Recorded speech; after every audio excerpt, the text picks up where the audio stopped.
পবিত্র কুরআনে কারীমের একটা আয়াত আমি আপনাদের সামনে তেলাওয়াত করেছি। মহান আল্লাহ তাআলা বলছেন, মা কানা মুহাম্মাদুন আবা আহাদিন মির রিজালিকুম ওয়ালাকিন রাসূলুল্লাহ ওয়া খাতামান নাবিয়্যিন। ওনাদের সম্মান হচ্ছে মাতার মতো, মায়ের মতো সম্মান। সেজন্য ওনাদেরকে আরবিতে বলা হয়, কুরআনের ভাষায়, হাদিসের ভাষায় বলা হয় উম্মাহাতুল মুমিনিন। মুমিনদের মা হচ্ছেন নবীদের স্ত্রীগণ।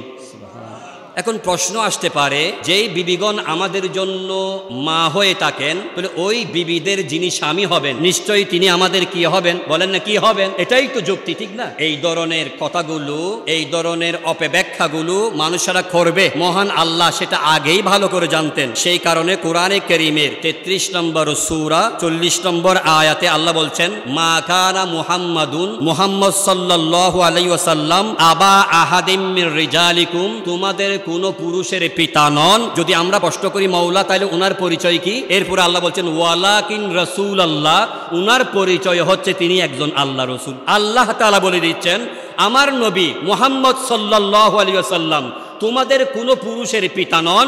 ওনার পরিচয় কি? ওয়ালাকিন রাসূলুল্লাহ, উনি হচ্ছেন আল্লাহর রসুল। আর একটা পরিচয় হচ্ছে ওয়া খাতামান নবিয়্যিন, তিনি হচ্ছে শেষ নবী। এটাই আমাদেরকে মানতে হবে। প্রিয় নবীজিকে কখনো কি বাবা বলা যাবে? রসুল করিম সাল্লাল্লাহু আলাইহি ওয়াসাল্লামের 4 জন পুত্র সন্তান ছিল, কাসেম, তৈয়ব, তাহের, রিদওয়ান, 4 জন সন্তান ছিল। এখন প্রশ্ন আসতে পারে, আল্লাহ তাআলা যে বলেছেন নবীজি সাল্লাল্লাহু আলাইহি ওয়াসাল্লাম কোনো পুরুষের পিতা নন, ওনার তো 4টা পুত্র ছিল, তাহলে এটার কি হবে? তখন এই কথাটার ব্যাখ্যা বিশ্লেষণ করতে গিয়ে তাফসীর কারকগণ বলেছেন, রাসূলুল্লাহ সাল্লাল্লাহু আলাইহি ওয়াসাল্লামের এই 4টি পুত্র সন্তান তারা বালেগ হওয়ার আগেই, প্রাপ্তবয়স্ক হওয়ার আগেই, পুরুষের কাতারে পড়ার আগেই দুনিয়া থেকে ইন্তেকাল করেছেন।